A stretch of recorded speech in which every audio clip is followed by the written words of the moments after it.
Sahabat-sahabat Al-Ihsan dimanapun Anda semua berada, baik yang menyaksikan kajian ini melalui Ihsan TV di tayangan YouTube, ataupun Bapak Ibu sekalian, sahabat-sahabat yang hadir di kesempatan kajian duha ini, saya ingin mengajak mari kita bersama-sama mengawali kajian duha kita ini dengan bersama-sama bersyukur kepada Allah Subhanahu wa taala bahwa kita masih diberikan kesempatan oleh Allah Subhanahu wa taala dalam nikmat sehat, kekuatan iman dan taufik untuk hadir di rumah Allah ini langsung mengikuti kajian duha ini untuk mendekat kepada Allah Subhanahu wa taala dengan penuh keikhlasan. Kita bermohon semoga amalan kita hari ini dicatat sebagai bagian amal soleh yang akan menjadikan dan memberatkan timbangan mizan kita di akhirat nanti. Bapak Ibu sekalian, bila kita menjadikan kegiatan ini sebagai amal soleh, sekiranya apa janji Allah yang sudah disampaikan dalam Al-Quran? Saya mohon maaf ya, ini saya sampaikan untuk memperbaiki niat kita dulu. Jangan-jangan ada di antara kita yang hadir ke masjid ini hanya sekedar ingin bertemu dengan kawannya, sekedar ingin bertemu dengan teman-temannya, ingin tahu ustadznya, ingin bertemu dengan teman kerabatnya. Maka mulai masuk ke ruangan ini, di rumah Allah ini, perbaiki niat kita semuanya lillah karena Allah. Jadikan sebagai amal soleh. Kalau itu kita lakukan, perhatikan janji Allah. Quran dulu, tercantum di surah ke-16 An-Nahl ayat 97. Quran surah An-Nahl surah ke-16 ayat 97. Man 'amila shalihan min dzakarin aw untha wa huwa mu'minun falanuhyiyannahu hayatan thayyibah. Subhanallah. Siapa saja yang beramal saleh, melakukan satu amalan kebaikan karena Allah, baik lelaki ataupun perempuan, yang amalnya didasari karena iman kepada Allah Subhanahu wa taala, bukan karena yang lain. Perhatikan janji Allah, itu langsung menggunakan huruf fa, bukan waw, bukan thumma, tapi fa. Perhatikan bedanya huruf ini dalam tafsiran bahasa Arab. Kalau menggunakan huruf waw, itu bisa jadi ada jeda yang sangat singkat. Jadi kalau saya katakan misalnya Ahmad yadhhab ila Jami' al-Ihsan wa Ali. Ahmad pergi ke Masjid Al-Ihsan dan Ali. Itu bisa jadi ada jeda. Ahmadnya pergi misalnya sekarang, Ali nyusul 5 menit kemudian. Ada yang kedua menggunakan thumma. Dhahaba Ahmad ila Jami' al-Ihsan thumma Ali. Ahmad pergi ke Masjid Al-Ihsan, kemudian Ali. Di sini jedanya agak panjang. Mungkin 1 jam kemudian, mungkin 2 jam kemudian. Tapi kalau kalimatnya menggunakan fa, artinya nyaris tak ada jeda. Dhahaba Ahmad ila Jami' al-Ihsan fa'ali. Ahmad pergi ke Masjid Al-Ihsan, lantas Ali. Jadi begitu Ahmad berangkat, Ali pun langsung berangkat. Subhanallah. Di ayat ini bukan waw, bukan thumma, tapi menggunakan fa langsung. Man 'amila shalihan min dzakarin aw untha wa huwa mu'minun falanuhyiyannahu hayatan thayyibah. Maka Allah akan jamin untuk memperbaiki keadaan hidupnya. Subhanallah. Allah akan perbaiki keadaan hidupnya, bukan hayah biasa tapi hayatan thayyibah, dijadikan lebih baik dalam pandangan Allah Subhanahu wa taala. Mohon maaf, barangkali tidak semua orang yang hadir saat ini itu berada hatinya dalam keadaan yang tentram. Mungkin ada yang sedang punya persoalan di pekerjaannya, ada yang sedang punya masalah di rumah tangganya, ada yang sedang punya persoalan di lingkungan kehidupan sosialnya. Allah berjanji dalam ayat ini, siapa yang beramal soleh, diniatkan karena Allah, maka keadaan apapun yang sedang dia rasakan, Allah akan rubah menjadi lebih baik dalam pandangannya. Jadi antum begitu masuk ke ruangan di rumah Allah ini, subhanallah, perbaiki niat kita, lakukan karena Allah, dan sampaikan kepadanya, duhai Allah, saya hadir di rumahmu ini untuk mendekat kepadamu, jadikan sebagai amal soleh, lalu minta kepada Allah kebutuhan yang kita mohonkan untuk dijadikan lebih baik. Itulah sebabnya saya sering rewel menyampaikan, subhanallah, kalau kita berada taklim di masjid, itu adalah anugerah yang tak terkira nilainya. Perhatikan kalimatnya, tafsir dari ayat ini, bisa kita katakan demikian. Kalau antum masuk masjid, kalimat apa yang diucapkan? Baik. Lihat ya, masjid rumah siapa? Rumah Allah. Masuk rumah Allah Sang Khalik dengan masuk rumah kita, itu sudah lain aturannya. Masuk rumah kita, sebelum masuk kita ucapkan dulu Assalamualaikum. Tolong dicatat ini ya, hadisnya sahih. Seorang yang masuk ke satu ruangan, kemudian tidak mengucapkan assalamualaikum, maka syaitan jin berkata kepada teman-temannya, ada tempat bermalam bagi kita hari ini. Kalau kita mengatakan assalamualaikum misalnya, walaupun tidak ada orang, dan jangan khawatir akan dijawab, nggak apa-apa. Assalamualaikum misalnya, kalau kita ucapkan assalamualaikum, maka syaitan atau jin dia berkata kepada kawan-kawannya, tidak ada tempat bermalam bagi kita hari ini. Pun sama saat kita makan atau minum misalnya, tidak mengucapkan bismillah karena Allah, maka jin akan berkata, syaitan akan berkata kepada kawannya, kita punya jatah makan atau minum.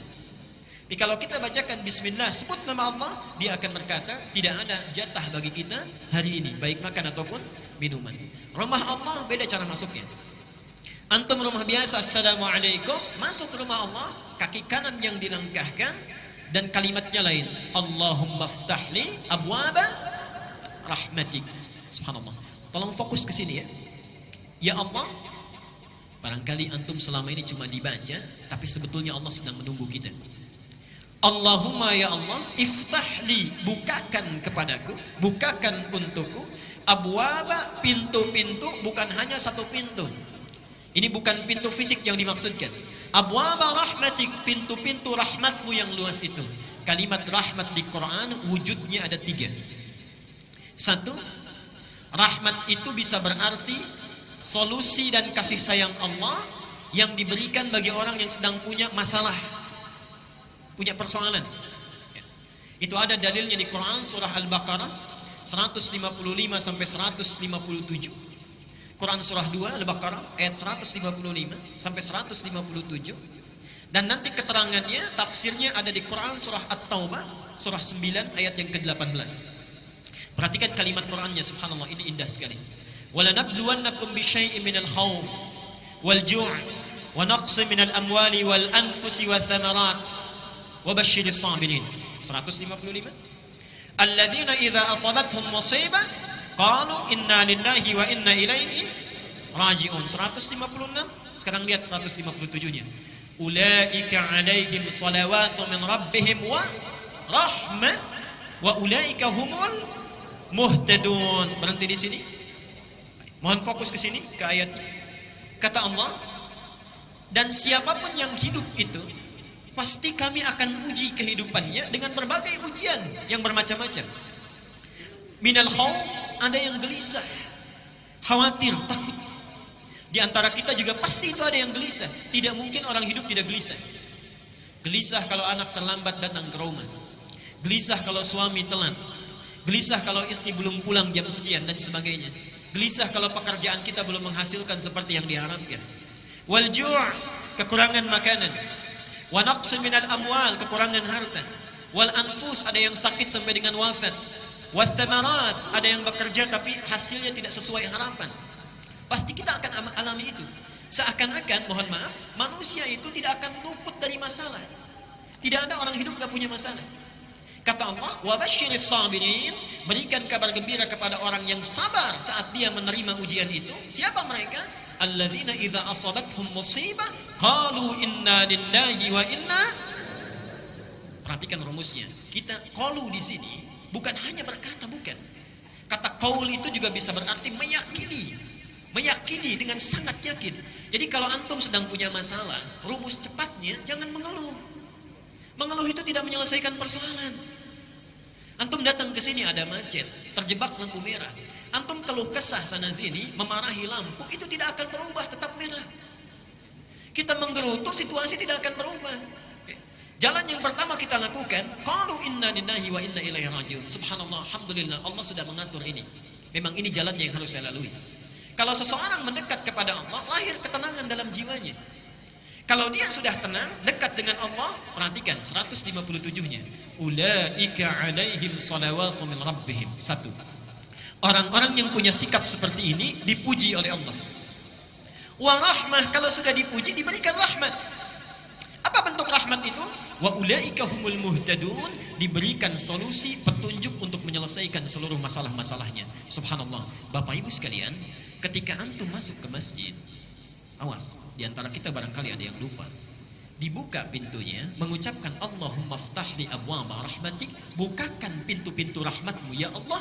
Ayat ini seakan-akan memberikan kesan Allah sedang menunggu kita punya persoalan apa. Di seakan-akan Allah ini di rumahnya ini sedang menunggu. Adakah di antara kita yang sedang gelisah hatinya? Adakah yang punya persoalan di pekerjaan dan hartanya? Adakah yang sedang sakit ingin meminta kesembuhan?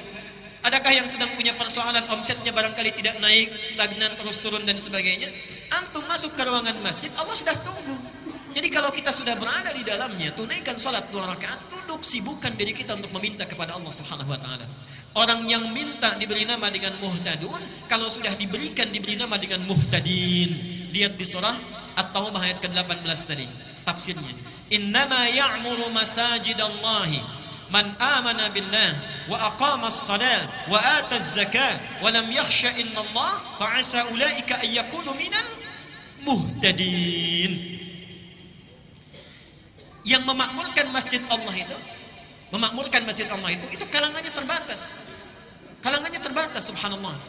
Itu hanya orang-orang yang yakin kepada Allah, menunaikan salat dengan konsisten, tunaikan zakatnya dengan baik, tidak pernah takut kecuali hanya pada Allah Subhanahu wa taala. Subhanallah, kata Allah, fa'asa ulaika ayyakunu minal muhtadin. Asa beda dengan la'alla. Kalau la'alla itu berjuang keras dulu baru dikasih. Karena itu ketika Allah menurunkan ayat tentang puasa di Ramadan, itu ujungnya ditutup dengan la'allakum.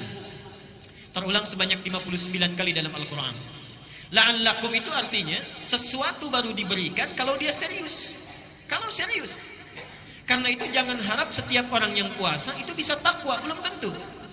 Ketika la'allakum tattaqun menutup ayat Al-Baqarah 183, seakan-akan ada kesan yang bisa jadi takwa itu hanya orang yang serius puasanya. Yang tidak serius belum tentu dapat. Mungkin awal-awal puasa salatnya di saf terdepan, selesai puasa, maaf, masjidnya pun bisa tidak hafal. Mungkin bisa begitu. Hanya orang serius yang mendapatkannya. Tapi kalau antum bisa mendawamkan ke masjid, baru masuk saja, bahasanya bukan la'alla, asa.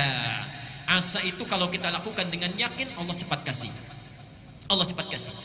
Jadi mohon maaf ini ya, kalau antum sudah di masjid, ayo sibukkan dengan mendekat kepada Allah. Peluangnya ada, antum sedang dinanti ini. Jangan kita menyibukkan diri dengan mengobrol, membicarakan keburukan orang lain dan sebagainya. Sudah, duduk di masjid, sibukkan meminta kepada Allah. Saya berikan rahasia untuk para ikhwan di sini, para ayah khususnya. Para sahabat itu rata-rata, termasuk ulama dan salafus salih, kalau pulang dari pekerjaannya, Pak, itu mereka membiasakan mampir ke masjid, salat tahiyatul masjid di masjid, kemudian mereka mendekat, memanjatkan segala doa kepada Allah, menyerahkan hasil usahanya. Subhanallah, rata-rata mereka itu bisnisnya tidak pernah rugi, selalu untung. Tidak pernah rugi, selalu untung. Bayangkan masjid di masa itu belum ada karpetnya, alasnya masih tanah, atasnya pelepah kurma, dan mohon maaf, apa namanya, tembok-temboknya itu sekatnya pelepah kurma, atasnya daun-daun kurma.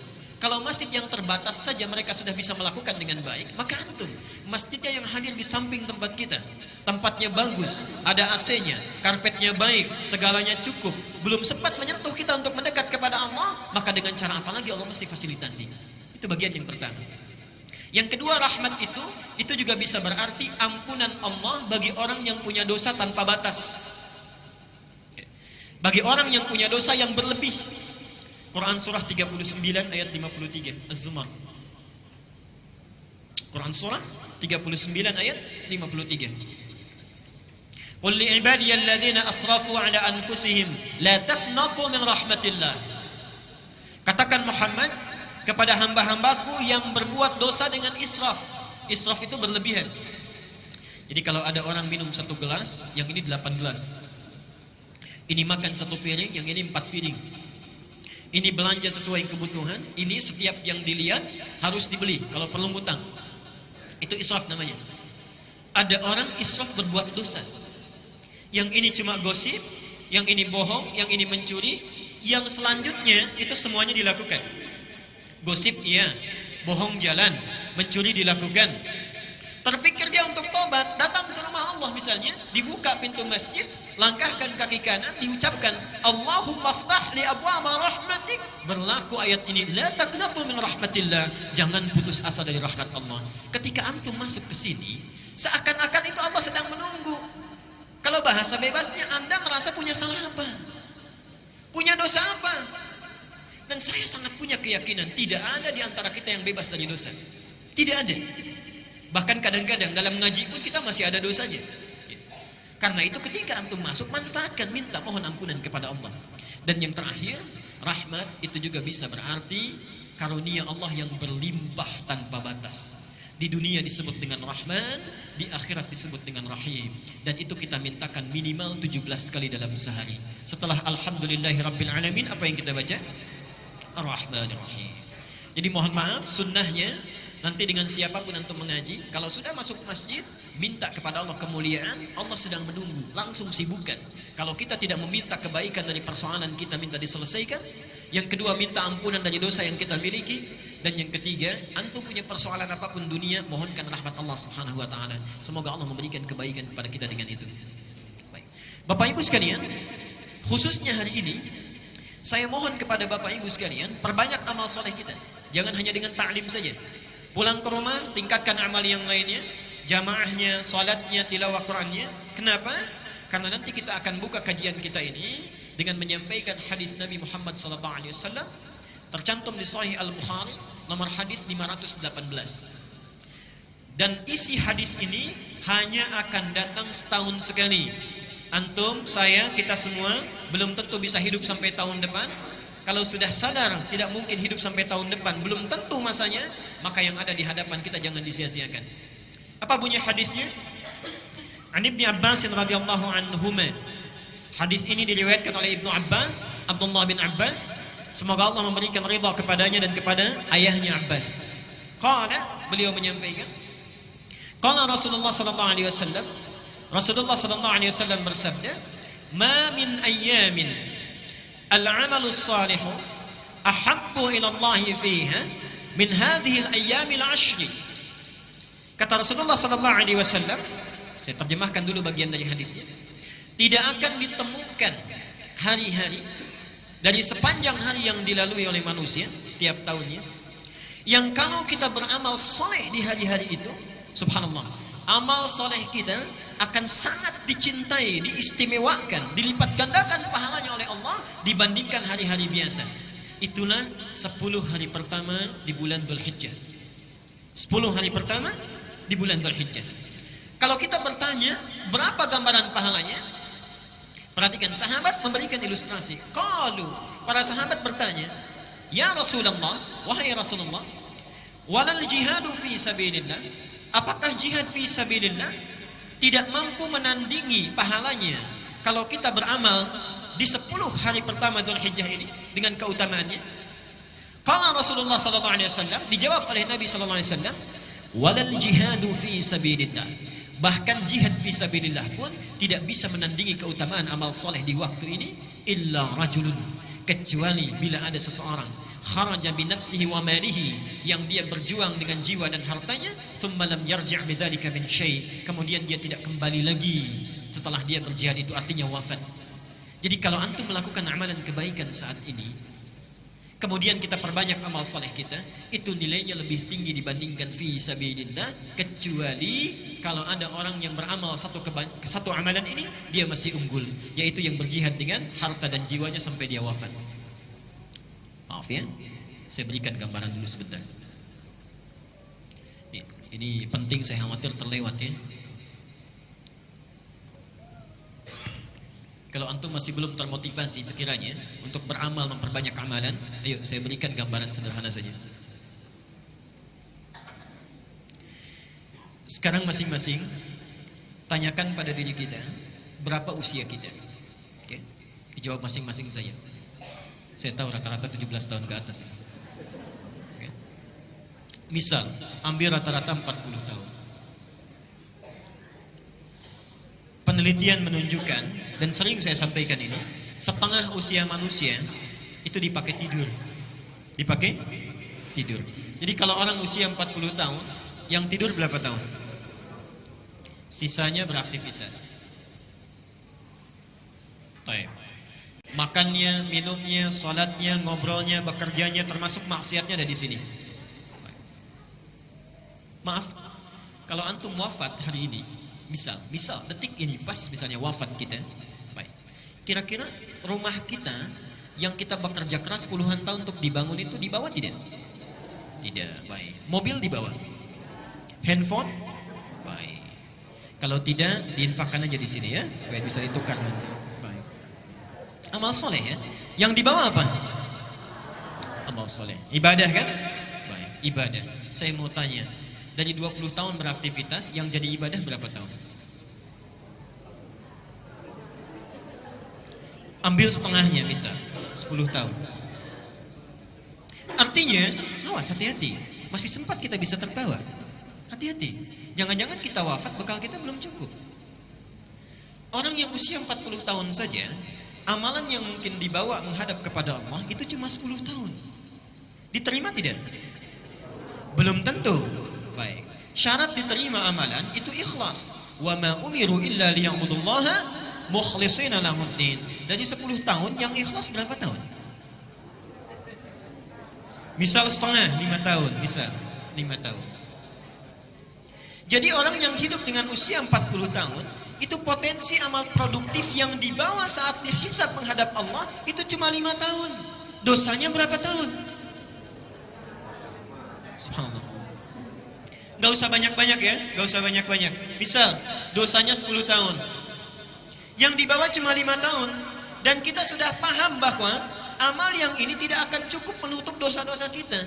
Dan kita yakin bahwa orang yang kurang amal baiknya, lebih banyak amal jeleknya, itu pasti muaranya jelek. Kita yakin kita akan wafat, kita yakin ada neraka, yakin masih ada surga. Kata Ali bin Abi Thalib, manusia itu aneh katanya. Dia yakin dia akan wafat, tapi tidak pernah serius menyiapkan bekal untuk wafatnya. Dia yakin adanya surga, tapi dia selalu melakukan amalan yang menjauhkan dia dari surga. Dan yang lebih hebat, dia yakin dengan adanya siksa neraka, tapi selalu melakukan amalan yang menjerumuskan dia ke neraka. Dan yang lebih luar biasa menurut saya, orang yang sudah sadar amalnya kurang masih bisa senyum, masih bisa tertawa, masih sempat-sempatnya bercanda membicarakan keburukan orang lain. Antum ada di mana? Kalau kita memang menyadari bahwa usia kita yang dulu itu pernah disia-siakan, setidaknya yang di hadapan kita sisa waktunya jangan dibuang lagi. Kita cuma punya bekal ini misalnya, kita sadar kita akan wafat. Demi Allah saya katakan, sekarang hari Ahad 2 hari lalu, itu saya baru menunaikan sholat jenazah di Masjid Agung di Pandeglang. Saya uraikan di beberapa tempat sampai tadi pagi di Baitur Rahim. Pak, itu yang wafat, bukan ulama, bukan ustaz, bukan kiai. Seperti antum pekerja biasa, pengusaha, pebisnis, punya jabatan juga. Subhanallah, saya sampai terkagum-kagum. Karena beliau itu walaupun bukan ustaz, bukan ulama, bukan kiai, yang menyolatkan Pak di Masjid Agung sampai luber keluar. Masjid Agung cukup luas tempatnya, sampai luber keluar, tempatnya luar biasa. Subhanallah, saya bertanya pada hati saya, kalau saya diwafatkan sekarang, siapa yang akan menyolatkan saya? Siapa yang mengantarkan saya? Jadi antum tidak harus menjadi ustaz, tidak harus menjadi kiai, tidak harus menjadi ulama. Cukup jadilah diri kita sendiri mendekat kepada Allah dengan amalan kita. Allah akan muliakan kita saat kita pulang menghadap kepadanya. Abu Bakar bukan seorang kiai, seorang pengusaha. Utsman seorang pebisnis, Ali bin Abi Thalib seorang pengajar, Umar seorang diplomat dan birokrat yang sangat ulung, tapi dengan amalannya dimuliakan oleh Allah Subhanahu wa taala sampai dikenal sampai gini. Jadi kalau antum merasa amalannya kurang, jangan sia-siakan yang sekarang ada di hadapan mata. Kata Nabi, siapa yang beramal di 10 hari pertama Dzulhijjah dilipat gandakan bahkan minimal sama dengan jihad fi sabilillah. Jadi maksudnya kalau antum beramal sekarang bisa, mohon maaf, tilawah Quran saja. Sebelum Dzulhijjah kita baca Quran, berapa satu huruf kebaikannya, pahalanya? 10. Hadis At-Tirmidzi nomor hadis 2910. Siapa yang baca satu huruf saja Quran, dia dapat 10 kebaikan. Tapi kalau kita baca Quran di 10 hari pertama Dzulhijjah ini, subhanallah, berlaku kaidah dalam hadis, kalau disebutkan jumlahnya secara real, itu berarti batas minimalnya. Tapi kalau tidak disebutkan jumlahnya, artinya sangat banyak, tak terbatas. Saking banyaknya sulit untuk dituliskan berapa batas minimalnya. Saking banyaknya. Karena itu saya mohon, maaf, yang sebelum hari ini jarang baca Quran, boleh sekarang coba baca. Sebelum ini cuma 1 halaman, tingkatkan 1 lembar. Sebelum ini infak misalnya, ada infak 10.000, sekarang tingkatkan 15.000 misal. Sebelum ini jamaahnya yang para ayah, cuma 2 waktu saja, sekarang 5 waktu. Dan seterusnya, seterusnya. Dan di antara amalan terbaik yang pahalanya berlipat luar biasa adalah mencoba meneladani sunnah Rasulullah SAW. Dan itulah sebabnya kita berkumpul untuk belajar pada kesempatan kali ini. Bapak Ibu sekalian, karena itu mari kita manfaatkan menghidupkan sunnah Nabi setidaknya di 10 pertama Dzulhijjah ini, sehingga mudah-mudahan dengan itu semua pahala yang didapatkan oleh kita dengan izin Allah menjadi semakin berlipat. Dan nyatalah janji Nabi sallallahu alaihi wasallam, "Man ahabba sunnati faqad ahabbani wa man ahabbani kana ma'i fil jannah." Siapa yang mencintai sunnahku, maka dia telah mencintaiku, dan siapa yang mencintaiku, sungguh dia akan bersamaku di surga nanti. Mudah-mudahan dengan amal soleh kita hari ini, kita akan dipertemukan dan tinggal bersama Rasulullah sallallahu alaihi wasallam di yaumil akhir kelak. Tidak cukup dengan amin nanti itu ya, dilihat dulu, kemudian dipelajari dan diamalkan. Baik, mari kita teruskan dulu. Kita fokus sebentar. Kita sudah membahas beberapa tuntunan sunnah Rasulullah. Saya akan lihatkan slide-nya dengan cepat supaya kita mengingat kembali. Dan bukan sekedar mengingat, kalau saya tayangkan dari awal, artinya itu seperti bertanya pada diri kita masing-masing. Antum sudah mengamalkan sejauh mana? Okay. Ingat, kita sudah beberapa bulan berlalu, jangan-jangan satu pun belum diamalkan. Okay. Mari kita lihat di dalilnya. Tuntunan saat bangun dari tidur. Saya ingatkan kembali. 1, duduk sejenak, sunnah Nabi-nya. Yang kedua, mengusap mata menghilangkan bekas ngantuk. Yang ketiga, baca doa bangun tidur. Alhamdulillahilladzi ahyana ba'dama amatana wa ilaihin nusyur. Saya ingatkan lagi, coba perhatikan kajian kita yang lalu. Ketika kita membaca doa itu bukan doa biasa. Alhamdulillahilladzi ahyana ba'dama amatana. Bersyukur kepada Allah yang memberikan kita kesempatan untuk hidup kembali setelah sebelumnya diwafatkan. Nah, artinya apa? Memberi kesempatan memperbaiki keadaan kita yang lalu. Jadi kalau antum misalnya kemarin sholatnya tertinggal, misalnya jamaahnya cuma 2 saja, sekarang diberi kesempatan hidup lagi, maka perbaiki yang kemarin. Kalau antum baca alhamdulillahilladzi ahyana ba'dama amatana tiap hari tertinggal terus, itu bukan alhamdulillahilladzi ahyana. Lihat yang kemarin. Kemarin gak baca Quran, sekarang diberi kesempatan. Yuk, hidup sekali lagi, baca Quran. Besoknya tingkatkan lagi. Jadi saat kita baca, kita sudah tahu amal apa yang akan ditingkatkan di hari ini. Wa ilaihin nusyur, lihat kalimatnya. Ilaihi, dan kita yakin kepadanya, kepada Allah. Nusyur. Nusyur itu punya 2 arti. 1, bertebaran beraktivitas. Yang kedua, mohon maaf, kembali kepada Allah Subhanahu wa taala, artinya meninggal. Ketika kita mengucapkan ilaihin nusyur, artinya kami sekarang bertekad untuk bertebaran beraktivitas untuk mencari bekal pulang. Artinya orang yang membaca doa ini, dia sudah siap berkomitmen menjadikan semua aktivitasnya sebagai ibadah kepada Allah Subhanahu wa taala. Jadi kalau antum baca alhamdulillahilladzi ahyana ba'dama amatana wa ilaihin nusyur, tapi minumnya tidak disebut nama Allah, itu doanya ada yang kurang sempurna. Berangkat ke kantor tidak menyebut nama Allah, bismillah, ada yang kurang sempurna. Orang yang membaca doa itu setiap detik di ibadah. Subhanallah. Qiyaman wa qu'udan wa 'ala junubihim. Dia berdiri, dia duduk, ataupun dia berbaring, semuanya ibadah mendekat kepada Allah Subhanahu wa taala.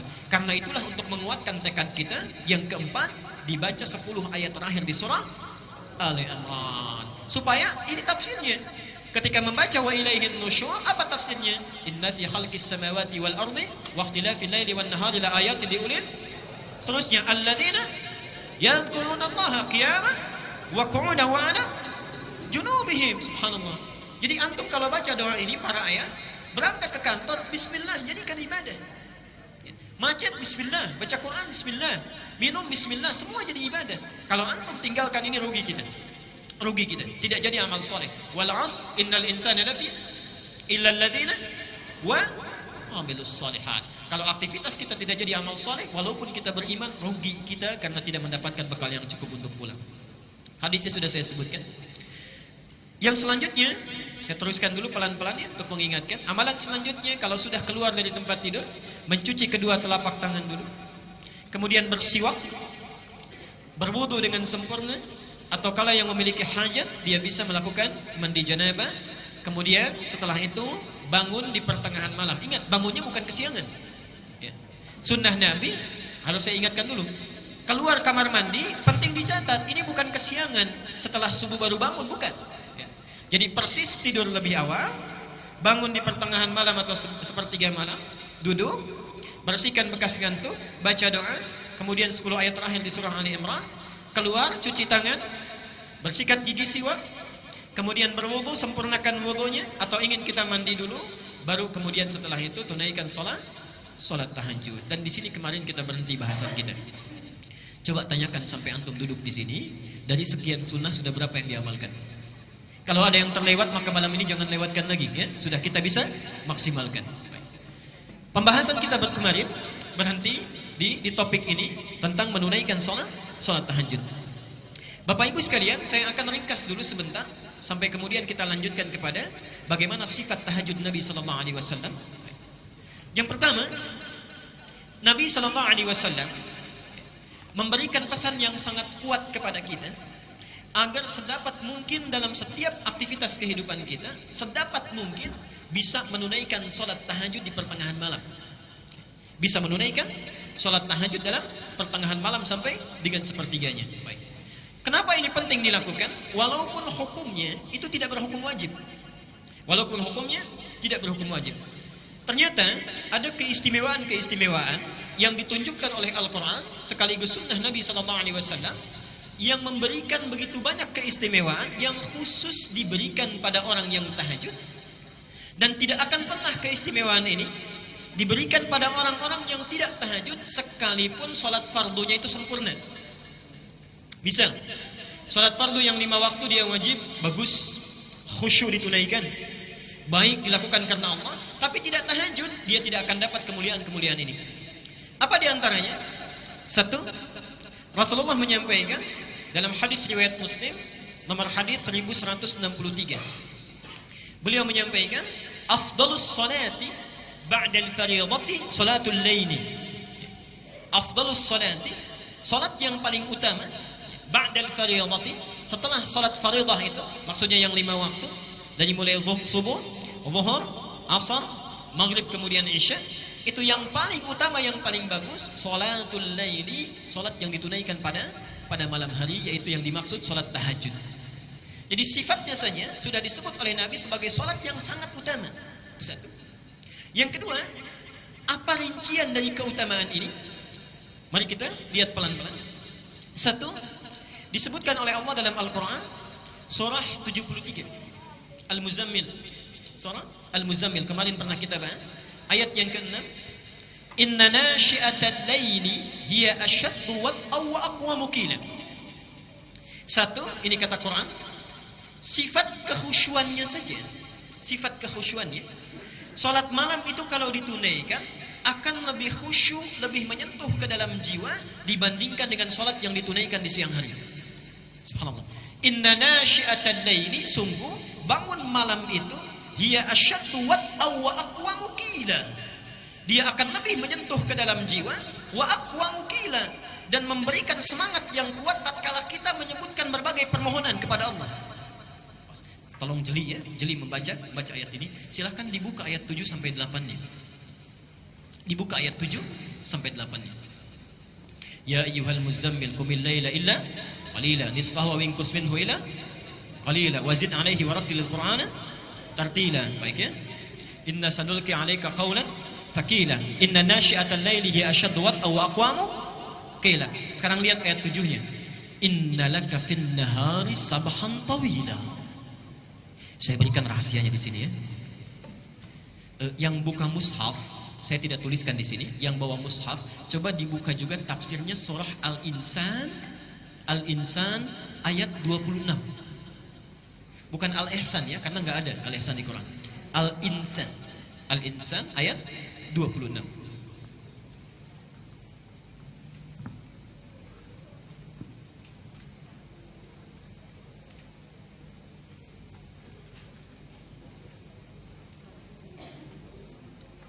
Saya akan tunjukkan betapa Allah menyindir kita dengan bahasa yang sangat halus sekali. Kita buka di surat 73 dulu. Al-Muzammil, inna laka fin nahari. Lihat sini rumusnya, saya garis bawahi. Sabhan tawila. Ini Lihat sini. Ini yang di Al-Muzammil ayat ke 7. Oke? Sungguh kata Allah, inna laka fin nahari, sungguh engkau itu pada saat siang sabhan tawila, begitu banyak dan sibuk betul aktivitasnya. Kalau bahasa bebasnya, subhanallah, kamu itu betapa sibuknya pada saat siang. Pekerjaannya untuk kehidupan dunia kita saja. Kerja, sana sini, makan, minum, bahkan tidur dan sebagainya. Jadi siang itu seakan-akan tidak ada waktu untuk Allah. Paling cuma 1 menit, 2 menit, 5 menit, 10 menit. Kadang-kadang sholatnya juga kalau ada rapat buru-buru. Ibu juga misalnya sedang sholat, dengar ada diskon, kadang-kadang buru-buru. Ya. Subhanallah. Innalaka fin nahari sabhan tawila. Kata Allah, kamu itu saat siang begitu sibuk luar biasa. Wadhkur isma rabbika wa tabattal ilaihi tabtila. Subhanallah. Perhatikan di sini ya. Kata Allah, kenapa tidak luangkan waktu sedikit saja di malam hari agar engkau bisa berzikir kepadaku. Siang hari kita sibuk dengan makhluk, kapan waktunya untuk sang Khalik? Sedangkan setiap waktu Allah memperhatikan kita. Dan hebatnya manusia, kalau lagi butuh cepat ke Allahnya minta gitu kan? Allah menyindir kita dengan sangat halus. Anda itu siang kok sibuk sekali. Kalau malam dipakai apa? Sudah siang sibuk, malam tidur juga. Siangnya sibuk, wa ja'alna an-nahara ma'asha, sibuk beraktivitas, malamnya tidur. Cita-cita masuk surga. Cita-cita masuk surga. Kata Allah, subhanallah, wadhkur isma rabbika wa tabattal ilaihi tabtila. Kenapa tidak luangkan waktu sedikit saja untuk menyebut nama Tuhanmu, mendekat kepada Allah? Baik. Nah, disebut di ayat lain di Al-Insan itu, di Al-Insan maaf, ayat ke-26. Perhatikan di situ. Wa minal laili fasjud lahu wasabbihhu lailan tawila. Lailan tawila. Dan di antara sementara malam, tidak usah semuanya. Allah nggak minta kita semua malam, tidak. Sedikit saja kita bangun. Kemudian sujud kita, salat pada Allah. Wasabbihhu, dan banyak bertasbih menyebut namanya. Lailan tawila. Lihat sini sebentar. Garis bawahi dulu. Saya tidak akan menafsirkan yang ini dulu. Saya akan tafsirkan yang ini dulu. Bapak Ibu sekalian, perhatikan bedanya Allah dengan makhluk, sang Khalik dengan makhluk. Kalau makhluk minta, manusia minta, biasanya setiap permintaan dan perintahnya itu harus ada kompensasi, timbal balik. Sifat kedua, kalau diminta sekali masih mungkin beri, walaupun kemungkinannya juga belum tentu diberi. Walaupun kemungkinannya belum tentu diberi. Pak, boleh minta kertas 1? Mungkin diberi. Boleh minta handphonenya? Belum tentu diberi, baik kan? Belum tentu diberi. Minta sekali diberi, kedua kali belum tentu diberi, 3 kali bisa marah. Sang Khalik lain, diminta sekali senang, 2 kali lebih senang, berkali-kali sangat senang. Tidak minta malah marah, tidak minta malah marah. Dan hebatnya ketika Allah menyindir kita untuk coba bangun sedikit saja, tujuannya bukan supaya kita menunaikan sholatnya, bukan. Tapi Allah tahu bahwa barangkali saat kamu sibuk itu kamu punya banyak masalah. Subhanallah. Ini sindiran sangat halus sekali, seakan-akan dengan sifat rahmatnya. Hai hambaku, barangkali engkau saat sibuk di siang hari, waktu kamu itu padat, barangkali punya masalah. Coba bangun sedikit saja, saya selesaikan masalah yang kamu miliki pada saat siang itu. Apa masalahnya? Coba lihat. 1, lihat kata Allah pahalanya Al-Isra ayat 79 sampai 82. Saya cepat, saya uraikan pertemuan yang lalu. 1, wa minal laili fatahajjad bihi nafilatan laka asa 1 ayyab'atsaka rabbuka maqaman mahmuda. Allah akan angkat derajat, karir, pekerjaan orang yang punya masalah ditempatkan di karir terbaik. Seakan-akan saat malam antum sibuk kalau bekerja siang hari, malam itu ditunggu. Ada enggak yang punya masalah di pekerjaannya?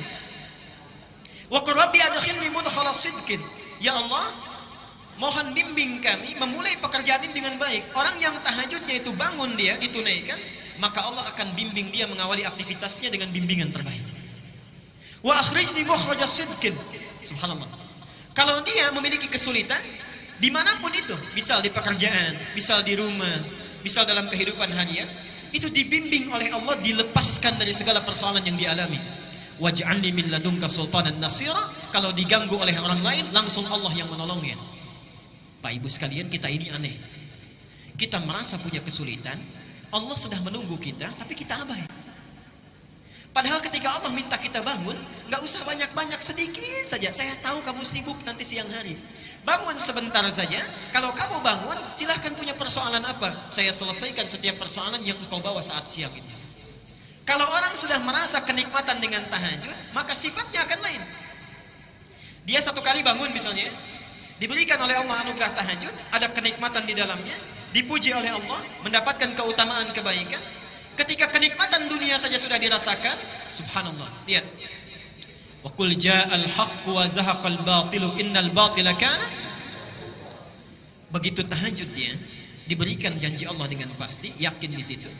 Dia katakan, benar ternyata janji Allah. Dinikmati tahajudnya, malam tadi yang cuma 2 rakaat, besoknya lailan tawila. Jadi yang ini menunjuk kepada orang yang berhasil tahajudnya, yang tadinya sabhan tawila, sekarang dibalik sabhan tawila siangnya, lailan tawila malamnya. Jadi kalau orang tahu tentang hikmah dan hukum tahajud serta keistimewaannya, niscaya orang tidak akan pernah tidur pulas setiap malamnya. Pasti bangun. Pasti bangun. Saya teruskan sebentar. Yang selanjutnya, orang tahajud itu, satu, disebut sifat sholatnya akan lebih khusyuk. Yang kedua, mendapat anugerah kebaikan saat di dunia. Yang ketiga, langsung dipuji oleh Allah di Az-Zumar, Quran surah 39 ayat 9. Amman huwa qanitun ana al-laili sajidan wa qa'iman yahdharu al-akhirah wa yarju rahmat rabbih qul hal yastawi alladhina ya'lamuna wal ladzina la ya'lamun. Adakah sama di antara orang-orang yang suka bangun malam dengan khusyuk kemudian sujud berdiri lama karena Allah dengan orang-orang yang tidak beriman? Sedangkan orang-orang yang bangun di malam hari ini, satu, dia takut kalau di akhirat dia tidak akan selamat. Yang kedua, dia mengharap rahmatnya Allah. Jadi diberi kesempatan oleh Allah, setiap bangun kamu mau minta apa? Mau minta apa? Hadisnya qudsi bahkan. Ya ibadi, wahai hambaku, siapa yang kemudian meminta kepada Allah, aku akan berikan. Siapa yang memohon akan dikabulkan. Siapa yang beristighfar mohon ampunan akan diampuni pada saat ini. Subhanallah. Dan yang terakhir, ini tolong catat dengan baik ya. Allah sediakan surga khusus bagi orang-orang yang selalu mendawamkan tahajud. Jadi ada surga khusus nanti, ada surga khusus ya, tingkatannya yang disediakan bagi orang yang selalu konsisten tahajud. Dalilnya Quran surah 51. 51 kalau dibalik berapa? 15, ayat 15 sampai dengan 18. Ini saya mohon maaf ya, ini ada beda Al-Ihsan dengan di Pandeglang Masjid Agung. Kalau di Pandeglang itu yang disolatkan orang, yang di sini jam. Jadi jamnya udah hilang itu, ya. Kanan kiri itu. Disampaikan tadi jamnya sudah mati Pak kali, jadi nggak sempat lihat jam berapa sekarang. Tapi saya teruskan sebentar. Perhatikan ayatnya. Innal muttaqina fi jannatin wa 'uyun. Sungguh ada orang-orang yang bertakwa itu yang tinggalnya nanti di taman surga. Mohon antum dari sekarang siapkan kira-kira surganya mau di mana. Saya ingatkan lagi ya supaya tidak lupa. Surga itu terbagi 4 level di Quran. Hati-hati, ada 4 level surga. Nanti di setiap level ini sering orang mohon maaf agak keliru memahaminya. Setiap levelnya di situ nanti ada tingkatan, ada surga Aden sampai yang tertinggi Firdaus. Level pertama paling tinggi itu surga bersama Rasulullah sallallahu alaihi wasallam. Surga bersama Rasulullah sallallahu alaihi wasallam. Di sini dibagi 2. Ada yang langsung bersama Nabi, ada yang bertetangga dengan Rasulullah sallallahu alaihi wasallam. Yang langsung bersama Nabi, hadisnya sahih, man ahabba sunnati wa faqad ahabbani wa man ahabbani kana ma'i fil jannah. Siapa yang cinta dengan sunnahku, maka dia sungguh telah mencintaiku. Dan siapa yang mencintaiku, maka dia akan bersamaku di surga nanti. Kana ma'i, yarhamukallah. Kana ma'i, dia akan bersamaku. Yang bertetangga dengan Nabi, perhatikan hadisnya, ana wa kafilul yatimi kahataini fil jannah. Saya dengan pemerhati anak yatim nanti seperti ini di surga, dekat. Ya, dekat bertetangga. Level kedua itu orang yang tinggal di taman surga. Yang tinggal di taman surga. Apa keistimewaan taman surga ini? Taman surga ini keistimewaannya dibandingkan dengan surga biasa, langsung disifati oleh Quran, akhidina ma atahum rabbuhum. Kalau surga yang lainnya, misal antum masuk surga di kelas biasa misal, itu kalau ingin minum saja, ada pelayan namanya wildanun mukhalladun. Kalau laki-laki dilayani oleh bidadari yang sangat cantik luar biasa. Kalau perempuan oleh pangeran-pangeran surga, gelasnya saja bi aqwabi wa abariqa wa ka'sim min ma'in, terbuat dari mutiara-mutiara yang berkilauan dari emas dan perak yang menyatu. Yang sifatnya mala ainun ra'at wala udhunun sami'at wala khatarun ala qalbi bashar. Tidak pernah dilihat oleh mata di dunia, didengar kisahnya oleh telinga, dan subhanallah tidak pernah terlintas sedikit pun di benak kita. Itu surga kelas biasa. Tapi surga, di taman surga, perhatikan, kalau antum butuh apa-apa, itu Allah langsung yang kasih. Kun fayakun ada. Akhirina ma atahum rabbuhum innahum kanu qabla dzalika muhsinin. Mereka langsung dibalas oleh Allah, ingin apapun subhanallah langsung ada Allah yang berikan. Sungguh mereka itu adalah orang-orang yang ihsan saat di dunia. Apa cirinya? Ternyata ciri pertamanya itu orang yang konsisten tahajud. Lihat, kanu qalila minal laili ma yahja'un. Ciri pertamanya, orang-orang ini saat di dunianya sedikit tidurnya. Sedikit tidurnya. Dia hidupkan malamnya. Ya, ini insyaallah antum mirip-mirip ya. Kalau di situ sedikit tidur, di sini sedikit-sedikit. Tambah sedikit ya. Baik. Kanu qalila minal laili ma yahja'un. Jadi kalau kita rajin tahajud, ya, kita dawamkan ibadah ini, subhanallah, itu surganya yang sudah menanti minimal taman surga. Taman surga itu minimal. Ya.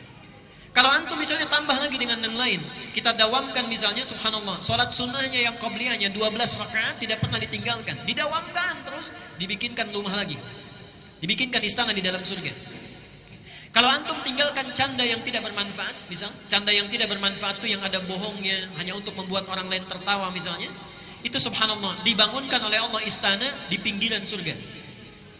Di pinggiran surga. Alhamdulillah masih penting dapat istana, ya. Di pinggiran surga. Baik, villa lah kalau dalam bahasa kita. Kalau orang yang meninggalkan perdebatan, misal ada debat kusir dan lain sebagainya, kita sudah tidak nyaman dengan itu, kita tinggalkan karena Allah, dibangunkan di dalam surga. Dan orang yang memelihara amal-amal solehnya, diperbaiki lagi, dibangunkan rumah di puncak tertinggi di surga. Sekarang, antum kira-kira sudah merencanakan mau tinggal di mana? Saya cuma kasih dua pilihan. Kata Quran, minimal, ini yang paling minimal. Minimal itu kita harus ada di kelas 3.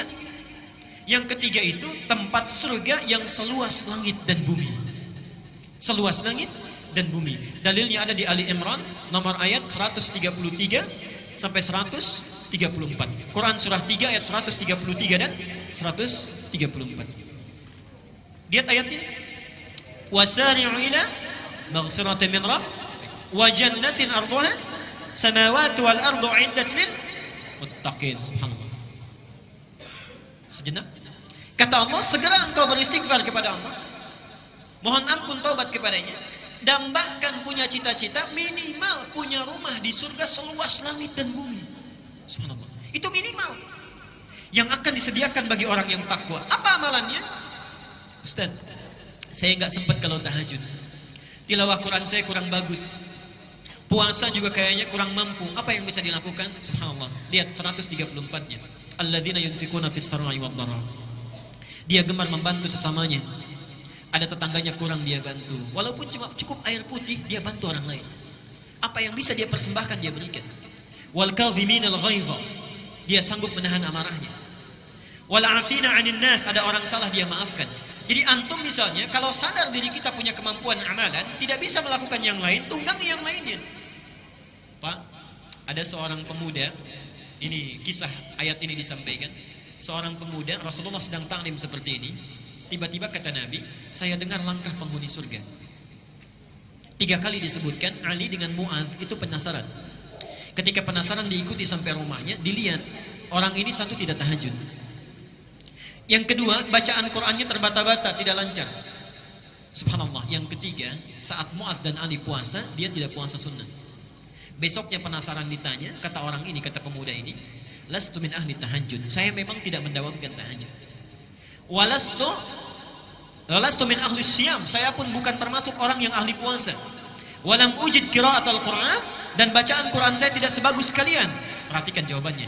Walakin indi amalun afrahu bihi amama rabbi. Tapi saya punya satu amalan yang saya harapkan banggakan di hadapan Tuhanku Allah Subhanahu wa taala. Apa amalannya? Setiap sebelum tidur berusaha memaafkan orang yang punya salah kepadanya. Berusaha memaafkan orang yang punya salah kepadanya. Yang terakhir, ini surga yang keempat, ini tingkatannya para ulama mengistilahkan surga kelas ekonomi yang biasa. Tidak disebutkan bagaimana keutamaannya, yang penting surga saja, surga saja. Nabi hanya menggambarkan mala ainun ra'at wala udhunun sami'at wala khatarun ala qalbi bashar. Kalau antum bercita-cita dari sekarang, tolong rencanakan kira-kira satu keluarga mau di mana. Awas ya, ini saya serius. Jangan sampai ibunya itu ada di tingkat 3, bapaknya di tingkat 2. Yang menarik, anaknya di tingkat 1. Awas, hati-hati. Berlaku hadis Nabi, saat kita masuk surga, dibukakan pintu surga, itu baru masuk. Tempatnya belum. Kita memiliki tempat kita, itu diminta baca Quran dulu. Faqra wa rattil, fa inna akhira qiraatika akhiru manzilatika. Baca Quran yang biasa engkau baca di dunia itu dengan tartil. Kenapa bahasanya ada tartil? Tartil di sini agak panjang. Karena ibu bapak sekalian, saya ilustrasikan dan tidak sesuai gambaran ini dengan kenyataannya nanti. Allahu a'lam. Ketika orang diminta masuk oleh malaikat ke surga, dibukakan pintu surga, ya. Salamun alaikum bima sabartum. Selamat, Anda bisa masuk surga dengan sabar karena sabar saat di dunia. Udkhuluha bisalamin aminin. Silahkan masuk dengan tentram. Baru masuk. Saat akan naik ke tempatnya di surga, diminta baca Quran dengan tartil. Kenapa bahasanya itu agak lambat kemudian tartil? Subhanallah. Karena orang saat naik ke surga baru satu tingkat melihat keindahan yang luar biasa. Seakan-akan dia tidak mau cepat-cepat. Ingin dilihat dulu, naik lagi, naik lagi. Fa inna akhira qiraatika akhiru manzilatika. Di akhir bacaan kita, disitulah kita tinggal. Disitulah kita tinggal. Mohon maaf, digambarkan dalam riwayat, banyak orang yang menyesal masuk surga. Orang menyesal masuk neraka, wajar. Tapi masuk surga, ada sesuatu yang aneh. Kenapa menyesal? Yang satu ketika naik, baca biasa 10 ayat, temannya 20 ayat. Begitu berhenti di situ, temannya naik ke atas. Yang satu 30 ayat, temannya naik ke atas. Yang satu lebih tinggi lagi. Awas, jangan-jangan anak antum hafal Quran, antum biasanya baru 10 ayat. Ibunya baru 30 ayat. Anaknya sudah di atas, orang tuanya masih di bawah. Sedangkan Allah menawarkan saat kita di dunia. Surah 53 ayat 21. Allah menyediakan satu surga untuk keluarga besar. Walladzina amanu wattaba'athum dzurriyyatuhum biimanin alhaqna bihim dzurriyyatahum. Dan para orang tua yang beriman, kalau diikuti oleh anak cucunya baik seluruhnya, maka kami akan himpun mereka di satu tempat di surga langsung. Satu tempat di surga. Baik. Karena itu saya mohon, saat ini kalau kita belajar tahajud, bapak kalau bangun jangan sendirian, Pak. Lihat, rencanakan dengan istri, Ma, kita bangun malam ini. Istri juga begitu, Pak, kita bangun malam ini. Kalau capek mungkin papa yang istirahat atau sebaliknya. Kemudian mama yang berdoa. Anak punya kemampuan, bangunkan. Subhanallah. Ibnu Abbas itu begadang, usia 3-4 tahun, hanya ingin melihat sifat sholat tahajud Nabi SAW. Seorang Ibnu Abbas. Jadi mohon, rencanakan dari sekarang, beramal dengan amalan satu keluarga. Saya teruskan dan di sini kita berhenti dulu kajian kita.